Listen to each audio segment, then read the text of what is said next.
شهر الصيام مرحبا يا رمضان مرحبا شهر القرآن مرحبا يا رمضان مرحبا شهر الصيام مرحبا يا رمضان مرحبا شهر القرآن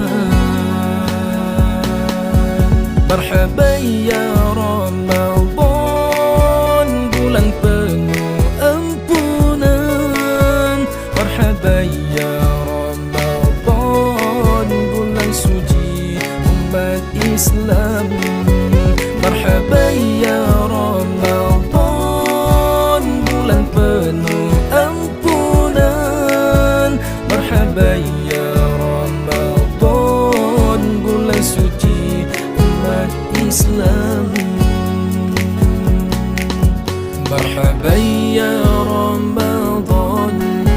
مرحبا شهر الصيام مرحبا يا رمضان مرحبا شهر القرآن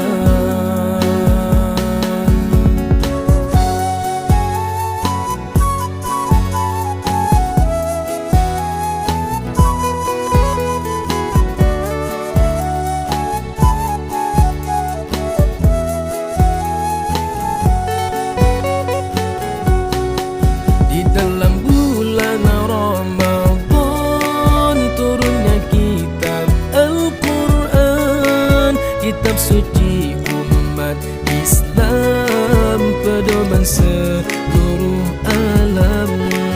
Di dalam bulan Ramadan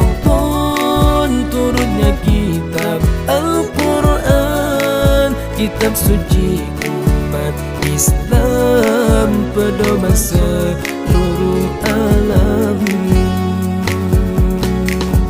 مرحبا يا رمضان مرحبا شهر الصيام مرحبا يا رمضان مرحبا شهر القرآن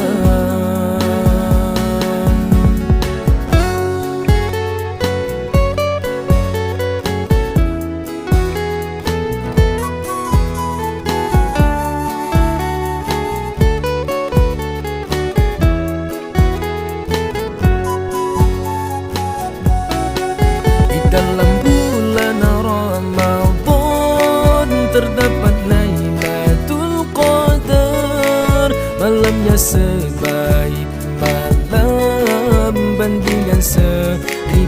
malam. Di dalam bulan Ramadan terdapat Lailatul Qadar, malamnya sebaik malam bandingan 1000 malam. مرحبا يا رمضان مرحبا شهر الصيام مرحبا يا رمضان مرحبا شهر القرآن مرحبا يا رمضان مرحبا شهر الصيام